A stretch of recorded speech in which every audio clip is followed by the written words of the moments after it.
I thought my partner was perfect. I really did. He was the kind of guy who charmed everyone in the room, the kind of partner you think only exists in movies. But that fairy tale shattered the day I found a second phone hidden at the bottom of his gym bag.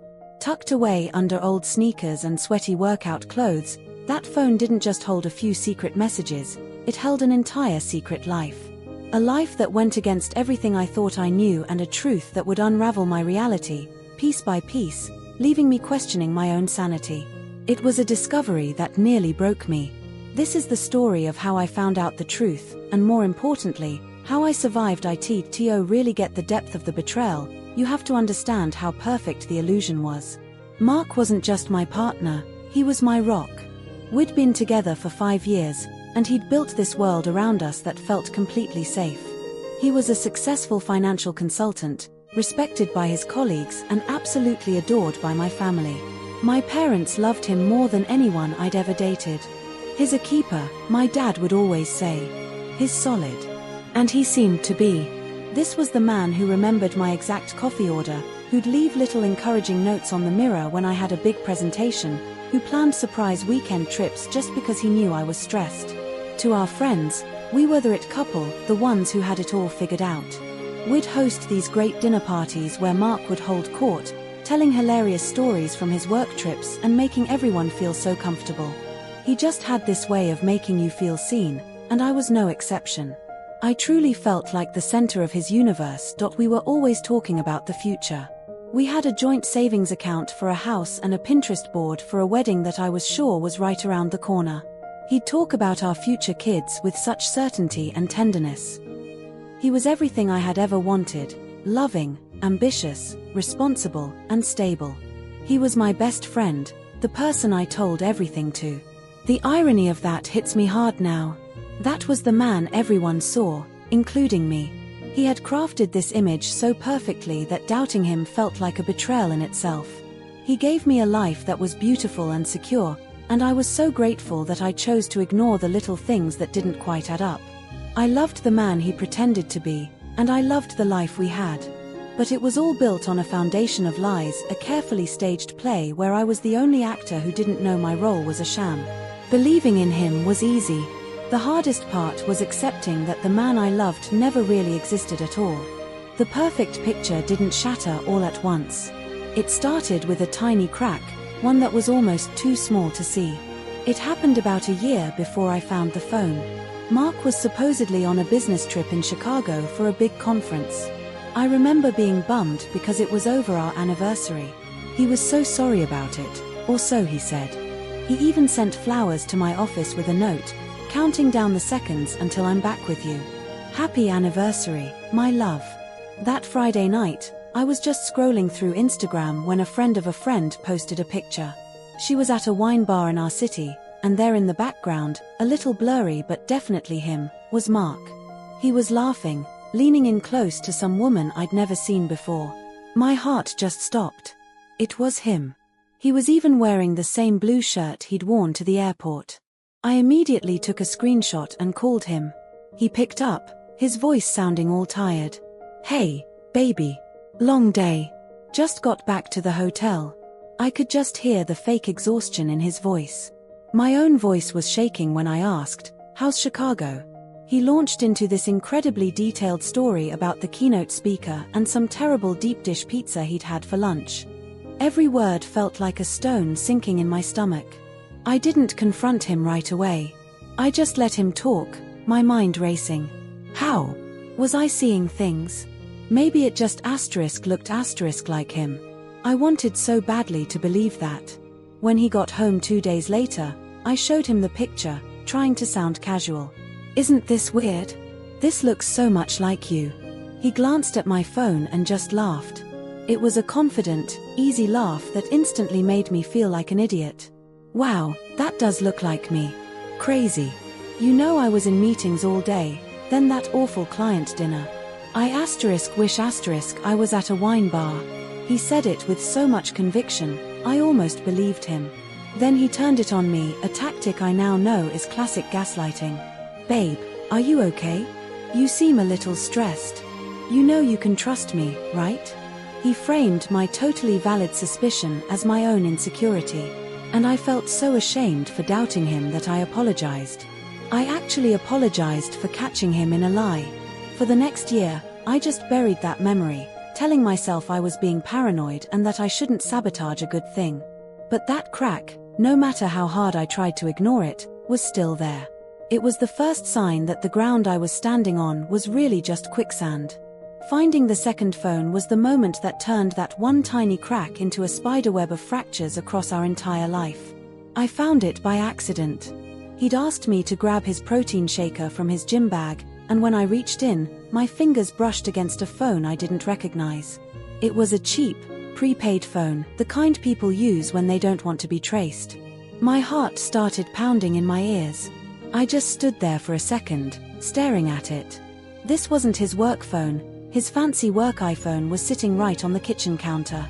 My hands were trembling as I turned it on. It wasn't even password protected. It was like he was so arrogant he never thought I'd find it, or maybe he just didn't care. The screen lit up, and there it was, a completely different life. The first thing I saw were the texts. Not just with one woman, but with 3. The messages were explicit, filled with plans for secret meetups, intimate photos, and pet names, the same ones he used for me. He was telling one woman he loved her while texting me about what to have for dinner. The timeline made me sick. He'd been with one of them on our anniversary, the night I thought he was in Chicago. That wine bar picture was just the tip of the iceberg. He was with her the entire weekend, in a hotel just 20 minutes from our apartment. Then, I found the financial apps.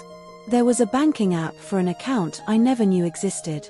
It had thousands of dollars in it, with transactions for hotels, expensive dinners, and gifts, jewelry and designer bags that I had never seen. He was funding this entire secret life while we were supposedly saving for our future in our house fund. The betrayal was so layered, I could barely process it. It wasn't just cheating, it was a deep financial deception.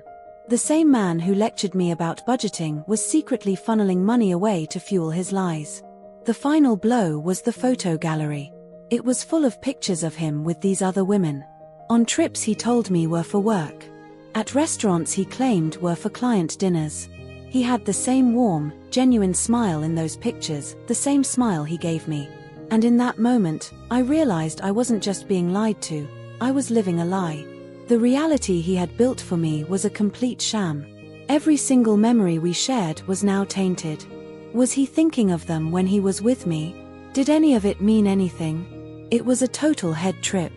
I started questioning everything, my judgment, my memories, my own self-worth. I felt like I was losing my mind.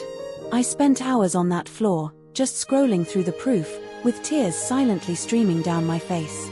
I wasn't just heartbroken, I was terrified. The man I lived with, the man I was planning to marry, was a total stranger. I knew I couldn't unsee it. The illusion was shattered. I waited for him to get home from the gym that evening, placing the second phone on the coffee table between us like a ticking bomb. The moment he walked in, whistling, he saw it. Then he saw my face. The smile just vanished.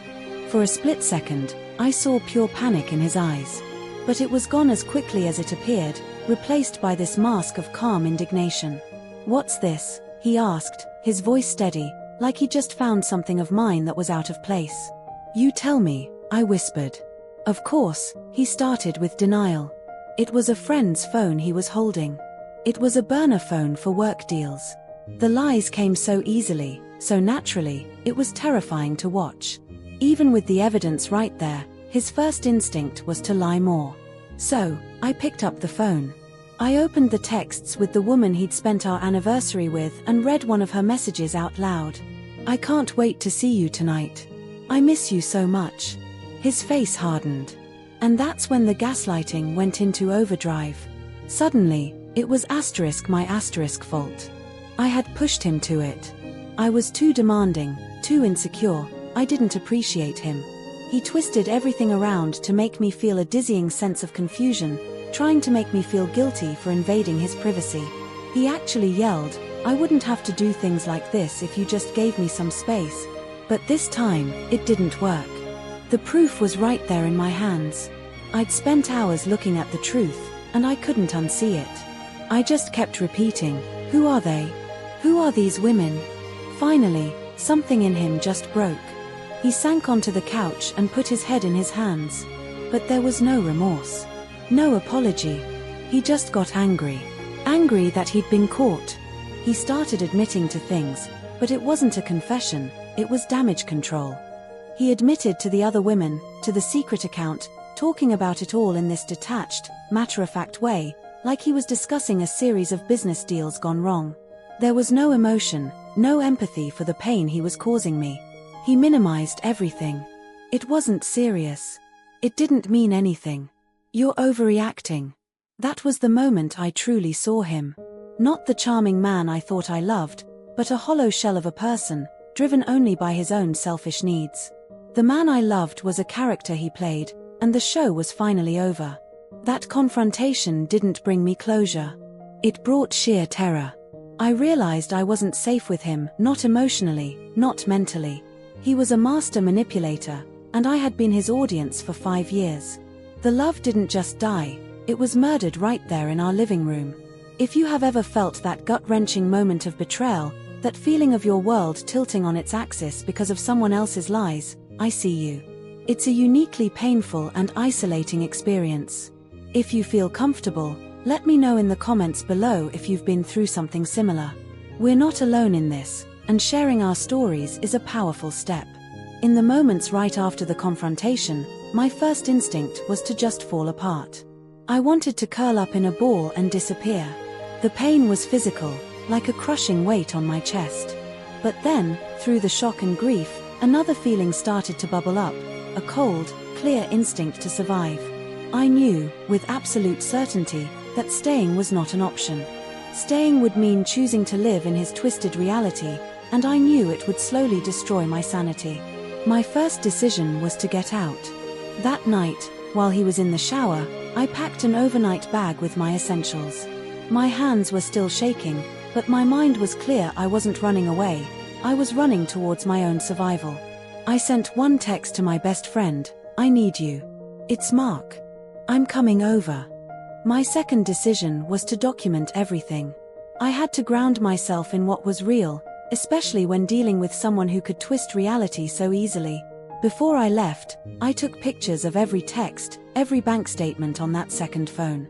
I forwarded emails to a new, private email address he didn't know about. This wasn't about revenge, it was for my own protection. It was proof that I wasn't crazy and that this all really happened. The third, and most important, decision was to cut him off completely and lean on my support system. I blocked his number. I blocked him on all social media. I told my family and close friends exactly what happened, and I showed them the proof so he couldn't manipulate them later with his side of the story. Telling them was humiliating. It felt like admitting I'd been a fool. But their support was my lifeline. They didn't judge, they just rallied around me and told me I did the right thing. This was so crucial, because abusers try to isolate you. By reaching out, I broke that cycle before he could even start it. These decisions, to leave, to document, and to lean on my people, weren't easy, but they were the first steps to getting my life back. The first few months were a blur of grief and just feeling lost. I had to untangle our lives, which was painful and messy. I mourned a man who never really existed and a future that was just a fantasy. Some days I could barely get out of bed. The betrayal messed with my ability to trust others, but even more, it messed with my ability to trust myself. For a long time, whenever I'd meet someone new, a little voice in my head would whisper, "Is that a lie?" But slowly, with therapy and the incredible support of my friends and family, I started to heal. I learned to separate the character Mark played from the empty person he really was.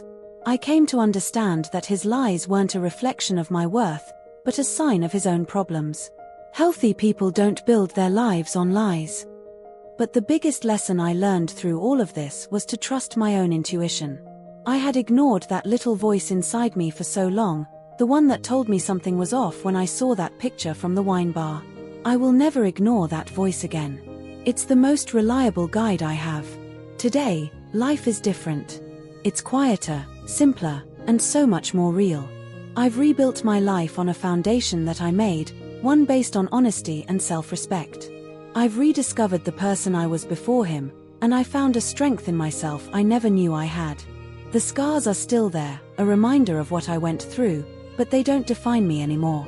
An experience like this almost destroyed me, but it didn't. I survived. And I want anyone watching this who might be in a similar situation to hear me: you can survive it too. The truth might feel like it's breaking you, but it's the only thing that can set you free. Thank you for listening to my story. If you're on your own journey of healing from something like this, please consider subscribing. I'll be sharing more stories about the recovery process and the tools that help rebuild your life. Remember, you are not alone, and there is help out there. Be kind to yourself, and trust that there is a beautiful, honest life waiting for you on the other side of the pain.